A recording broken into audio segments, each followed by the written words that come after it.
And of course, last but not least, AI is going to kill us all, or at least take all of our jobs.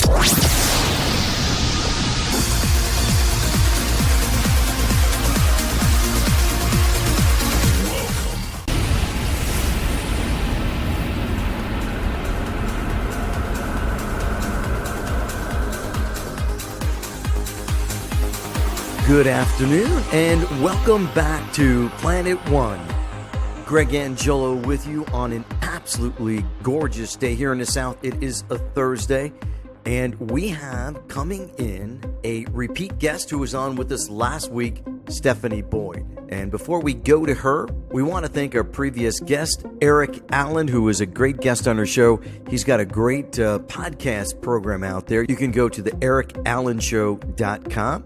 He's got all kinds of tools and systems on there about podcasting and might be a great opportunity for you to check it out. All right. We're going to be talking about the LLPA and the AI. All those letters coming to you here on Planet One. Welcome back to the program, Stefani Boyd. Thanks for having me, Greg. We'll talk a little bit about AI and get your take on it. I mean, obviously everyone has their own opinion on it, and it's going to come into our culture no matter what. I think that's just the way it is. It's here. It's here. Definitely here. Yeah. But before we go down this way, we want to go back a little bit, and I think there were some things that I wanted to talk to you about. You were making that transition, I think, from getting into the real estate market or getting into your family business of real estate. Has it been what you thought it was going to be when you got into it from what you saw your family going through? I'd say yes. I'd say helping my mom build her business and struggle through changing markets when she first got started, it definitely prepared me for the roller coaster nature of this business. You know, it's definitely can be described as feast or famine, has been described that way. You know, and so, yeah, there's definitely a lot of pivoting and flexing and rolling with the plan and just, you know, always responding to what's changing in the market. And so, yeah, I'd say it is a wild ride. And I did get the impression that it would be, you know, that way watching my mom. It's not being self-employed, I think, in any field is not for the faint of heart, but definitely real estate goes in cycles. The economy goes in cycles, whether it's a 7-year cycle that a lot of people mention, or, you know, longer cyclical events happening. Definitely ups and downs in this business. So what is your mindset when you prepare yourself, depending upon what the cycle of the real estate market is? Like, are you always looking for, you know, the positive results every single day? Is there things that you do to prepare yourself to go through different challenging markets? Any tips there that you got that you like to let us know? Wow. I mean, I just get up every day and see what can I do to respond to what's going on today. So, you know, the news is bleak out there with the market this morning. My appraiser friends are talking about basically the only people that are willing to buy are lifestyle buyers. So there's no inventory out there still, and most of the home buyers in our area have stopped looking. So, you know, there's doom and gloom on the forecast, but at the same time, for example, my mailman stopped by yesterday and said, "Oh, hey, did you notice that house down the street that's going into foreclosure? I think I'd like to buy that." And because I know my mailman and I know that he's out walking around the streets, I get these little inside tips to where I know that today, after we're done talking, I'm going to go work on getting that pre-foreclosure down the street and getting some other pre-foreclosures going on my farm to, you know, walk my neighborhood, talk to the neighbors, maybe pick my postman's brain some more about where he's seeing these other, because he sees the notices that they're getting from the banks and all of the, you know, mail that's coming through with tons of bills with red envelopes on it. So he's really got the inside scoop on up and coming information in the neighborhood. So yeah, I would say make friends with your mailman. That's an inside tip. And That's a just, good one. I like that. That's a good one. yeah, I'm just always prepared to flex and pivot with the market changes. I don't have a lot of first time buyers beating down my doors right now. I've got a couple, and they're real kind of particular situations where my one first time buyer wants to dip into her retirement account. So she's got a 401k that is steadily losing value in this economy. She wants to pull out her cash out of there and use it as a down payment. And she's been on the job for 33 years working at Kaiser. So, um, but her credit's pretty marginal. We got to do some work on her credit. And we have to find a house in her price range, which is still going to be a challenge, even with, 35 or 50% down that she's able to bring in from her 401k. It's just about waking up, reading the news, staying on top of what's going on in the market news and the indicators in the financial sectors, and really figuring out how to best offer my clients and my neighbors a service that's of value to them. Like these folks down the street with the pre foreclosure, they bought the house in 21. They seem to have some equity, and yet they seem content to just let the bank have their equity. So, my goal today is to go chase down some of these foreclosures and have some conversations with some owners about why we want to give our equity to the bank instead of taking it for ourselves. Mm-hmm. So I like, yeah. So, in the fat markets where we got 2% interest rates and everybody's buying and selling and bidding wars and all of that, that's a whole different strategy than this new strategy where we're talking about curbing inflation, higher unemployment rates. I mean, it really, from some of the financial analysts I've been listening to, it really sounds like Fed is intent on crashing the economy, and they're doing a pretty good job so far of it. And the news on the horizon doesn't look any better than the current news of more interest rate hikes from the Feds. So, Yeah, it almost sounded like they were going to talk about doing some pausing after this one. It may be in the third quarter, fourth quarter, I don't know, but I don't know who's really making the decisions over there. I don't know if the Fed is, if Powell is making the decisions or he's being told what to do, quite frankly. But that is a whole nother, yeah.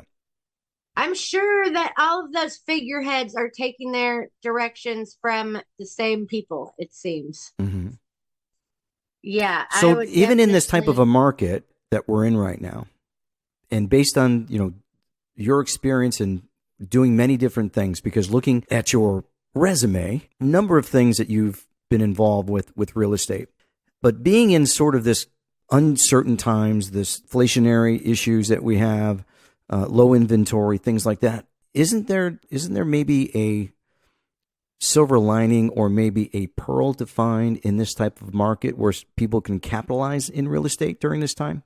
What do you think? I would love to think so. I mean, I just know that in my market, the reality is that, unless you have a lot of money, you're not going to get very far with purchasing. And so it's a lot of these investment groups that are pooling their money. So, maybe that's a little way, you could find a silver lining there, I guess, is if you do have some investments and to pool with some other investors, get in on the rental market as more foreclosures come on the market. What I foresee happening is more corporate buyers coming in and, scooping these up, larger investment conglomerations. In LA, this has already been happening for some years. There's just giant companies buying up every house in the neighborhood, rehabbing them, flipping them, gentrifying the neighborhood, driving the prices up. As I drive around the streets of San Francisco on a regular basis, um I find it hard to see the silver lining, and to be quite honest, when I see this giant wealth disparity that we've got here, and maybe it's not quite as bad in other parts of the country. But it's real hard. I see the effects of all of this crazy policy that we've had the past few years and all of crazy price hikes and interest rates and bidding wars. I just see this firsthand as I'm driving through the city and there's just thousands of people living on the side of the road. Mm-hmm. And there used to be maybe affordable housing, and now it's $4,500 for the crappiest apartment in the city. So that means if you are a renter, you have to make three times that 4,500 a month. So that's already 14,000 in income. That these people are low income. That is certainly not a low income figure of 14,000 a month that you need to qualify for the rent. So then people have a $14,000 house payment for a condo in San Francisco, a $1,400 a month HOA fee, $15,000 in Melrose taxes, and that doesn't even 15,000 a year, 1,400 a month HOA on a particular condo, and out the door total mortgage payment of 14,000 a month. So you've got guys that work in the tech industry or whatever industry, it's largely tech driven in San Francisco, who make 300,000 a year and they can barely afford their mortgage payment on their condo because it's $14,000 a month. Mm-hmm. And then if you make less than $300,000 a year, you can't even afford an apartment, basically. So the teachers that teach there can't afford to live there unless they have a rich doctor husband. And it varies widely based on what city you're in.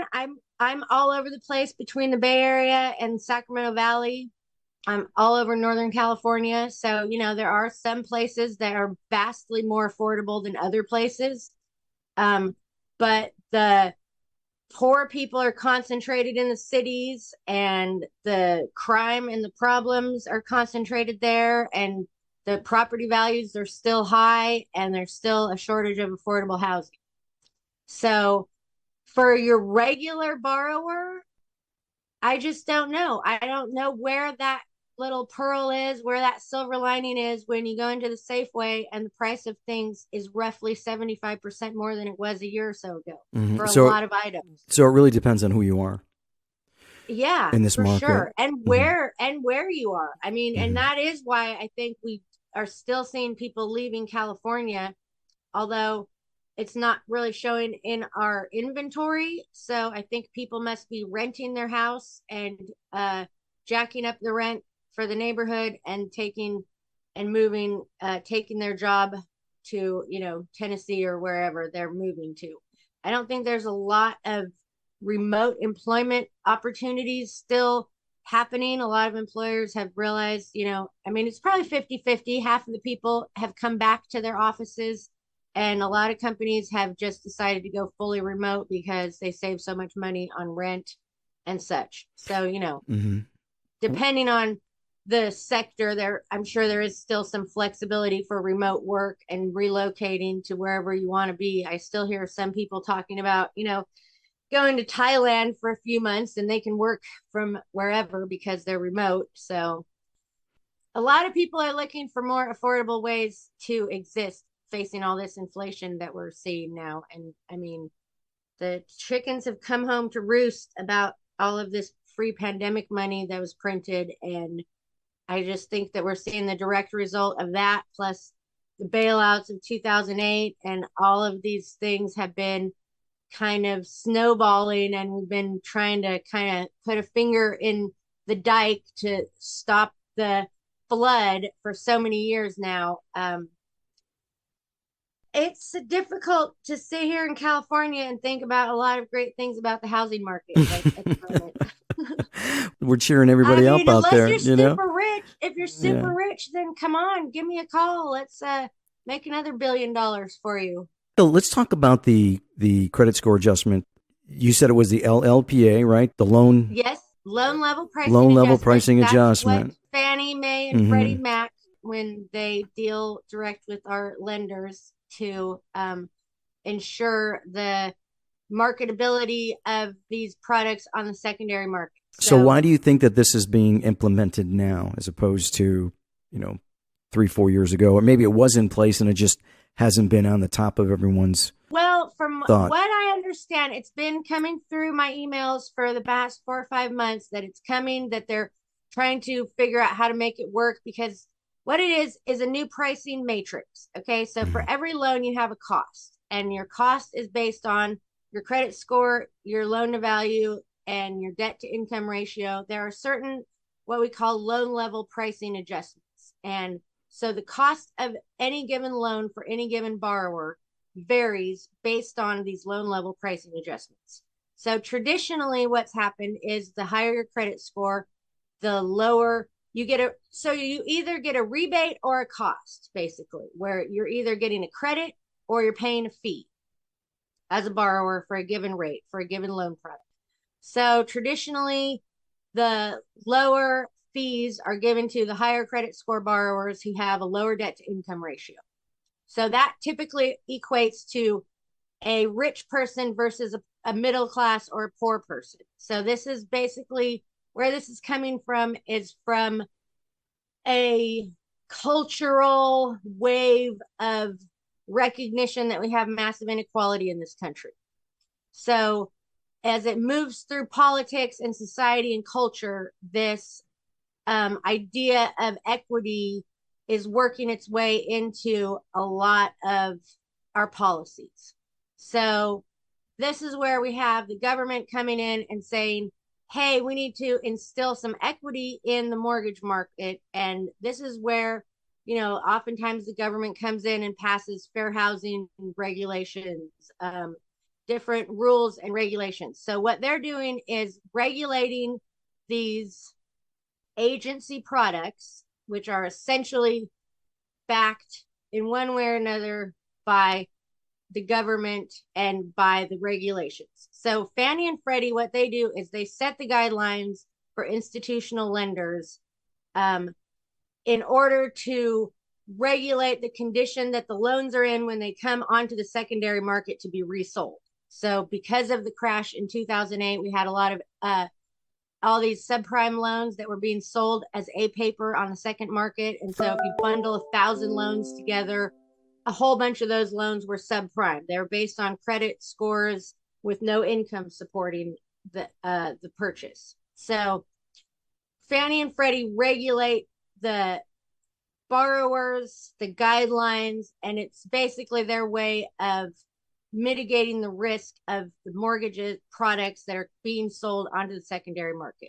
So they're ensuring that these loans meet certain guidelines, and then they set in these loan level pricing adjustments to dictate the cost of the money for each particular loan product.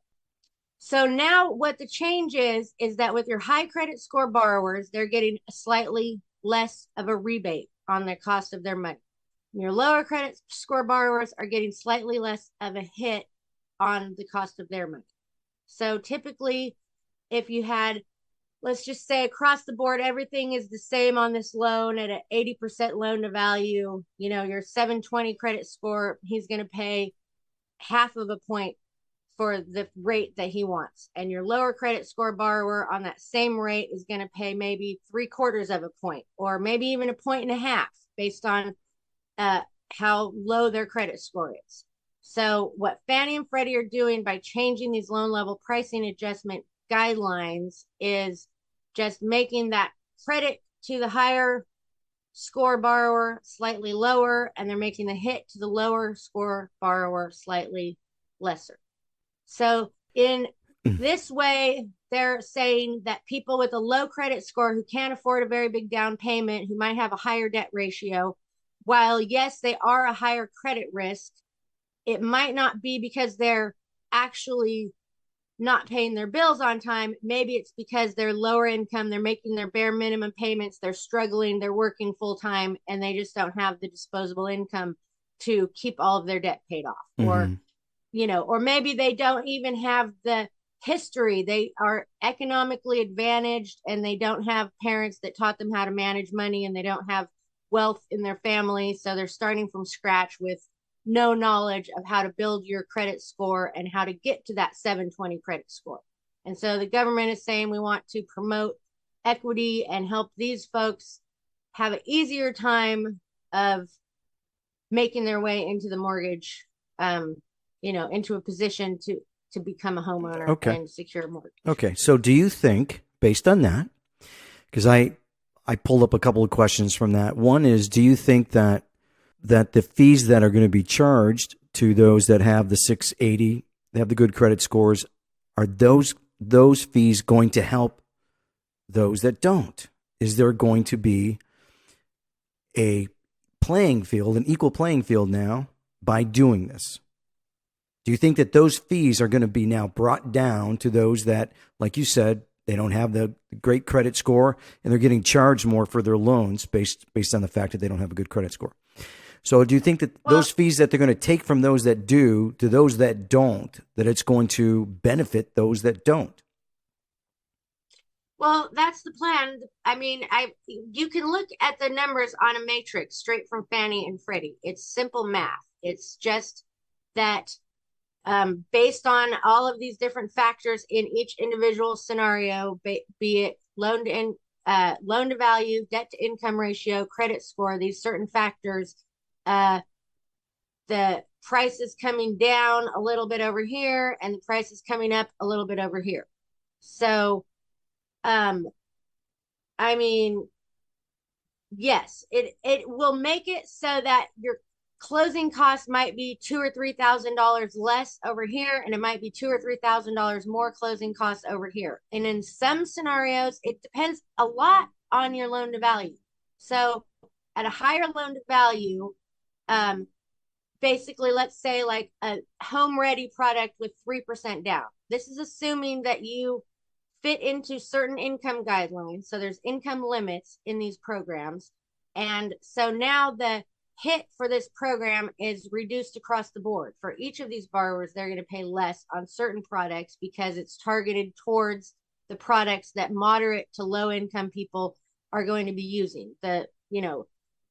Home possible, there's home ready and home possible. So anyway, these are where you could get a conventional loan with 3% down, and you have to fit within income guidelines, generally 80% of the area median income or less. So you can't be a $300,000 wage earner and get this. Well, maybe in San Francisco, depending on what the median. I think the median income in San Francisco is more like around 200. So you would still need to be a low income borrower in that city to qualify because it's based on per county area mean and median Mm-hmm. income in your area. Okay.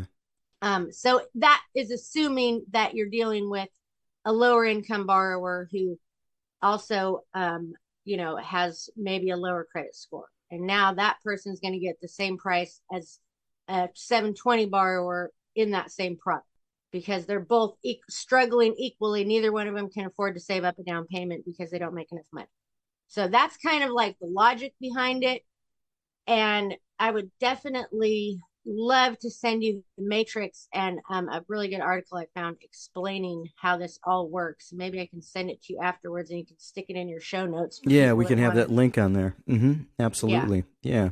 So, but in just your wealth of knowledge that you have and all the years of experience, do you think that this was the best way to approach this in getting a loan and not being charged additional fees? So, let's just say that they decided to reduce the PPI if you're not at 80/20. They could have done something like that. They could have maybe just worked on the borrowers who are disadvantaged in their credit score and just help them alone. Because do you think it's going to have a negative effect on other borrowers who feel like they don't want to get charged a fee now for buying in this market? I mean, honestly, I think the whole thing is a giant bunch of hype. So you think a And lot of when I this is look, all blown out of proportion? it's super hype from the Okay. media that loves to stoke division and class inequality and like there's like a culture war going on here that the media loves to stoke.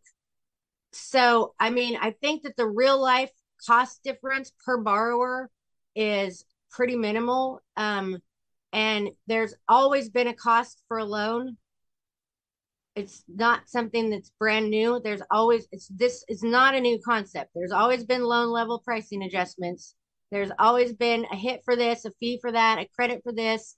And when you add up all your fees and credits, it's generally been a reflection of your credit score and how well you've managed to save up a down payment.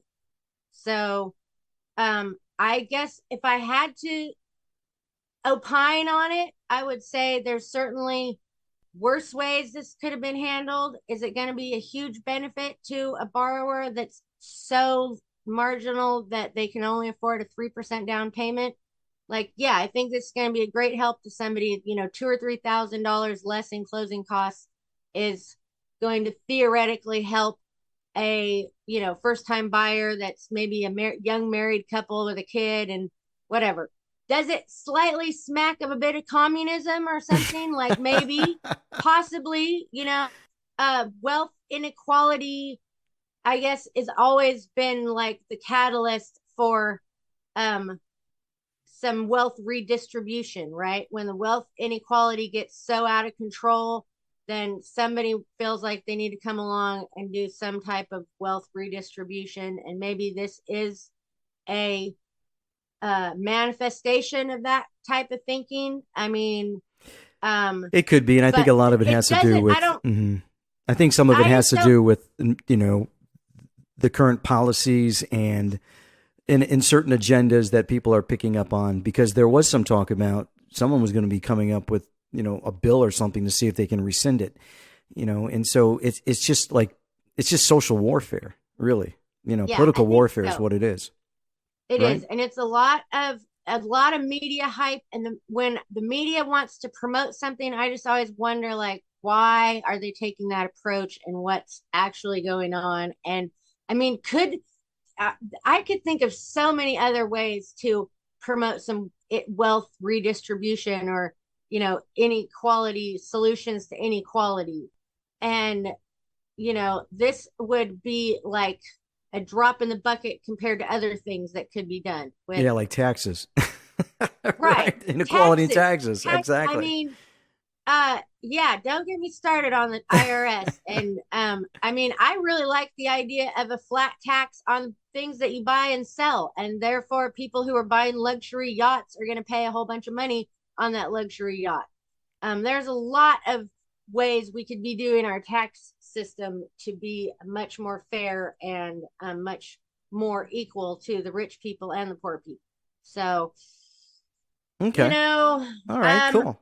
I, yeah, if I would have known we were going to go deep into this again, I would have printed out some charts so that I could really cite some statistics for you. But I will shoot you some resources that you can link to the show for people that are curious Okay. about an official explanation of how this whole LLPA change is actually working. And there's a matrix. It's just part of the matrix of the double entendre, I guess, is intended there. But Okay. it's No, a good. pricing Good. matrix, and so it's just, I don't really think it's that big of a deal.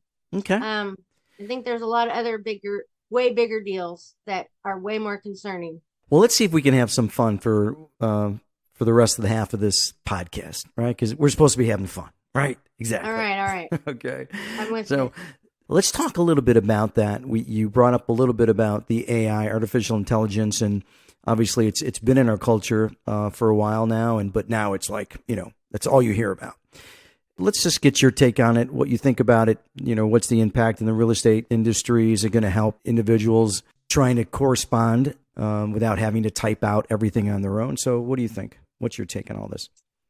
Well, okay, first of all, let me say that most of the information I get about this AI technology is through the Lex Friedman's podcast, and he has on some of the most interesting industry leaders in the science community. That he had on the CEO of OpenAI recently, or ChatGPT. Maybe it's the same guy. Maybe he's the CEO of both companies. They're closely related. And then he had a UC Berkeley computer science professor on to talk about the dangers of AI and what happens when it gets out of the box. And like, we have that, I don't know, Skynet Terminator scenario future happening. And then all What? the things in between. So I guess in the best case scenario, AI just helps us a lot and makes our life easier. But it's agreed by these AI experts that even in that best scenario, it's going to put a lot of people out of their jobs and or change their jobs or reduce the human workforce. So let's just say you've got researchers, and there's talk about how the AI could pass the bar better than a human. So you've got legal research assistants who are doing all this research, and now a law firm only needs one of them instead of the 20 that they usually need because the AI makes the job so fast, so much faster that all these humans aren't going out and doing this research. The AI is just finding all the facts instantaneously on the internet and instantly compiling them into a crystal clear report that it would have taken 6 days or 6 weeks for any one of these Mm-hmm. legal research assistants to produce Mm-hmm. for one little tiny minute example, so I was So much trying for to really, billable hours there. yeah. Right? I Because mean, that's where a and lot that, of firms make their money is on their billable hours. So if you're not going to have law clerks doing that stuff, it's like, right. So then I started thinking in terms of real estate. So in real estate, it's been creeping in. A lot of these iBuyer companies use AI, it's been there in marketing. I don't know if you're familiar with YLOPO, but YLOPO maintains like a huge, huge CRM. Well, you import your CRM into it, but then you can also like buy leads that'll go into the CRM. And mm-hmm, then yep, they've got this chat bot that mm-hmm, nurtures the leads yep. and real humanistically talks to the people and learns about how their style of communication is. Yeah, we actually And use that now. So KV Core, you probably heard of, right? So yeah, that has that program in there. Like if you came in, yeah, if I had set you up on a property search and looking at different properties in a market, and you clicked on one, then it's going to start talking to you. It's like, hey, Stephanie, thanks for reaching, looking at such and such property. When would you like to go see it? to me like it's a robot. It tells Correct. me I'm Stephanie's assistant. I'm Mm-hmm. Greg's assistant, Mm-hmm. and it tells you the name. In Wailopo, it's like Raya, I think is the name of the assistant. So it kind of is sort of almost trying to trick the person into thinking that they're talking to a person. It's definitely not advertising that it is a robot asking you these questions. It's definitely saying, I'm Stephanie's assistant. Can we schedule you an appointment? When would you like to see this? Whatever. Do you have any questions? This and that. So Mm-hmm. there's been that. There's been these iBuyer platforms that don't have a physical real estate agent to sell the house. You just communicate, like Open Doors is one. They give you a code, you go in and show yourself the house. All right. Some of the more sophisticated ones may have like a Bluetooth around the house that gives you a verbal description of, the at the house that as you're walking through it. And I think there's one called Realty that ran like that. And then so it's already for some years been kind of creeping in to take over that portion of the market of maybe millennial buyers who are comfortable doing everything through an app and don't really even want to interact with a human. In terms of loans and mortgages, I was thinking that it could really just put loan processors completely out of work, um, because we've already got technology that is so user friendly that it walks the borrower through the loan application real easily, step by step, user friendly. Just upload your documents here, and it'll even, with my input, price out loans, go out there and get the best deals. It'll give me updates on when the rates are going to go up or down, when to lock, all this stuff. So I could see a scenario where AI is going to eliminate plenty of jobs in this sector.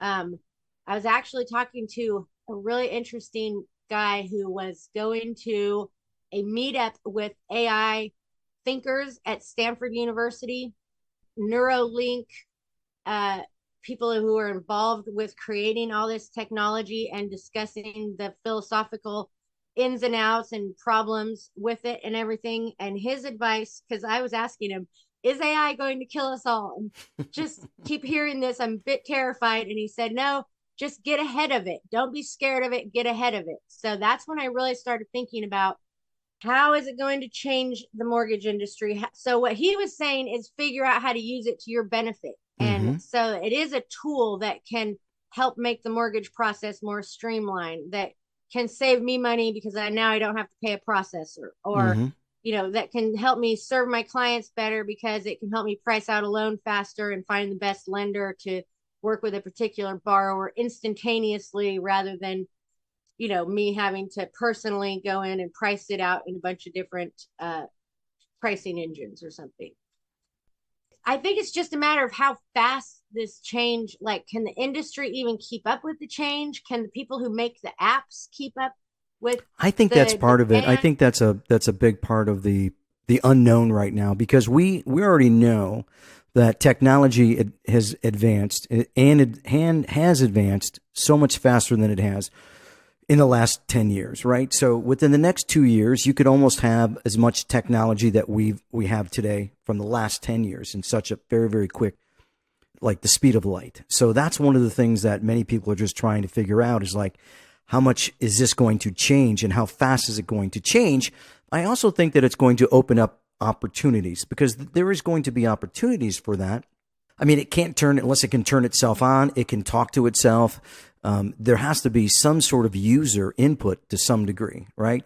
There's a video out there that I saw. One person was using it and was trying to determine whether or not the data, the information that was published by the chat GBT was accurate.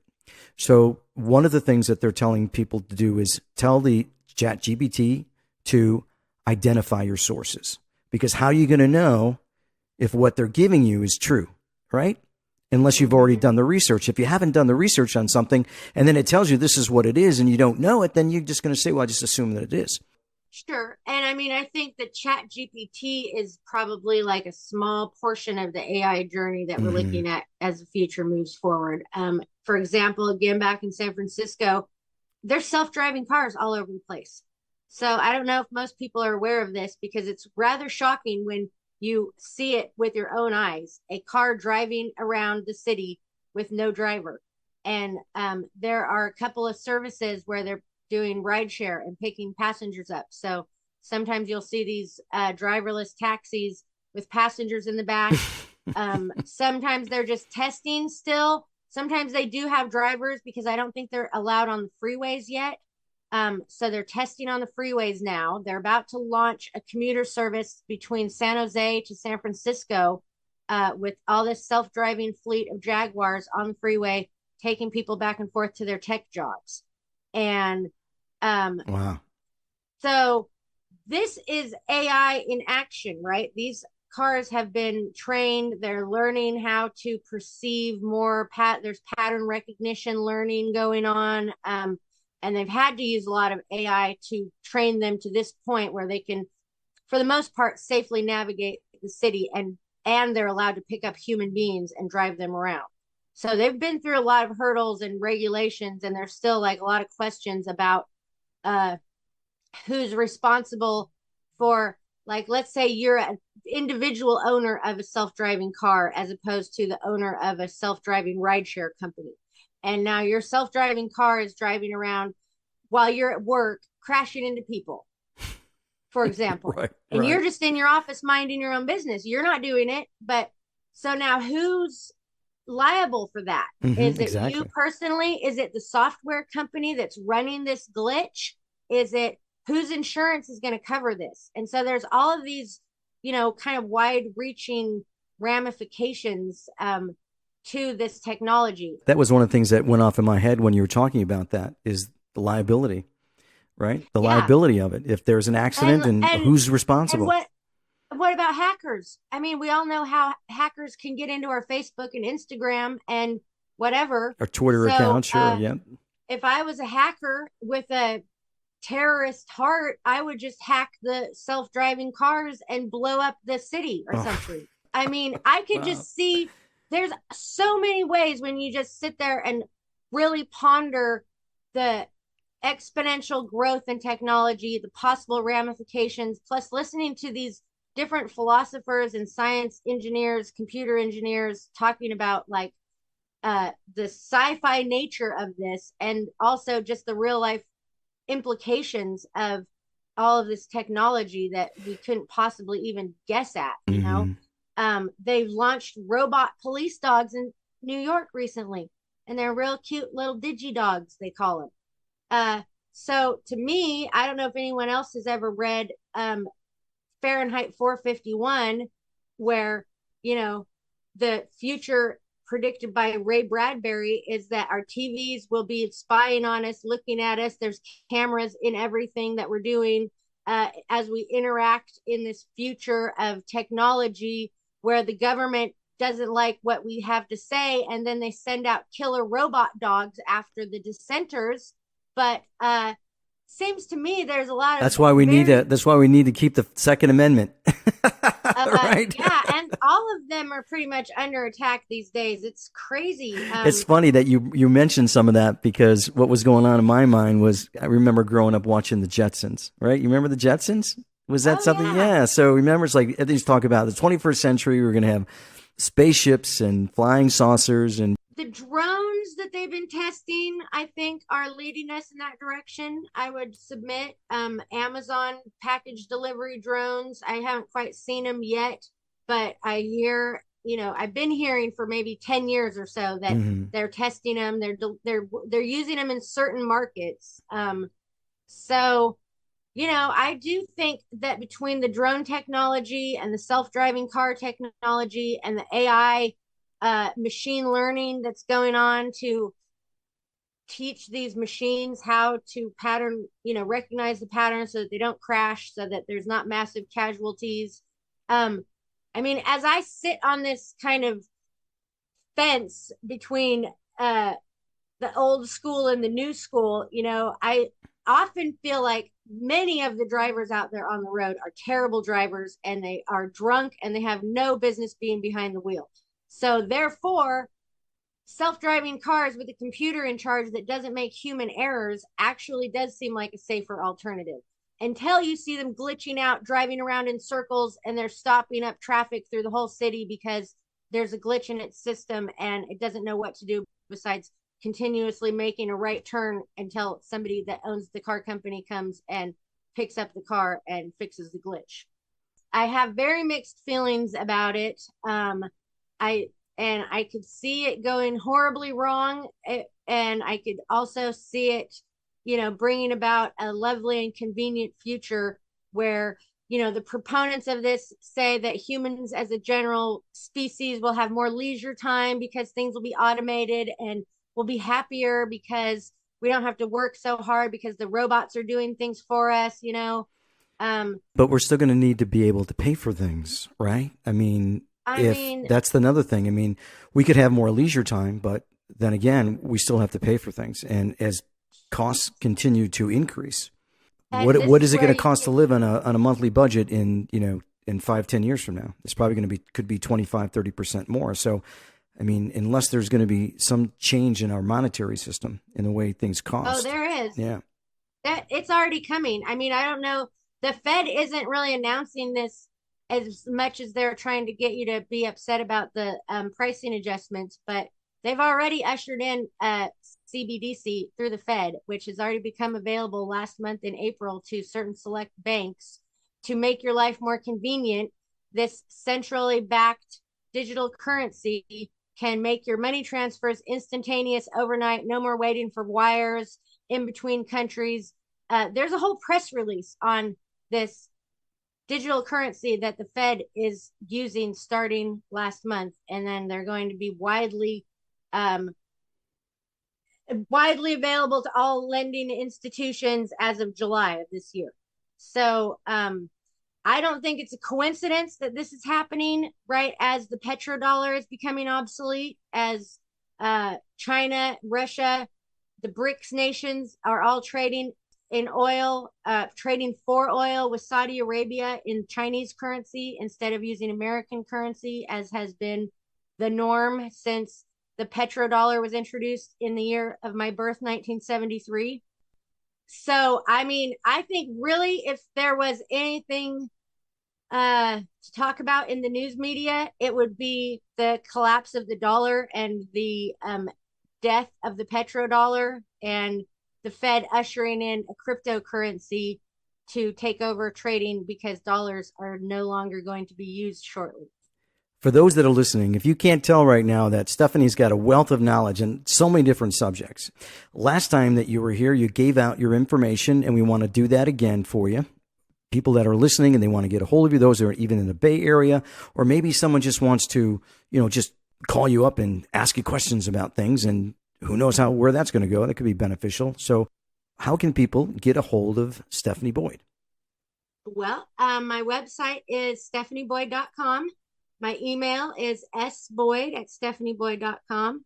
And for those brave enough to give me a call, my number is 916-215-9811. And I'd love to chat with you about interest rates, AI, or the problems on the streets in San Francisco. I'm really looking for solutions for anything that anybody wants to solve about. That's awesome. That's great. And I would say that it's just a joy to have you on the show because there's so many different elements of things that you know about and discuss. And that's what's great about podcasting, right? Is you learn more about people, and it's all about really connecting with others out there. And I would have never done it before. I would have never known you if it wasn't for this thing called podcasting. Isn't it cool? I love it. Yes. And maybe we can be flying around in our cars, zooming past each other in the very near future. What do you say? I hope so, or I hope not. I'm not sure.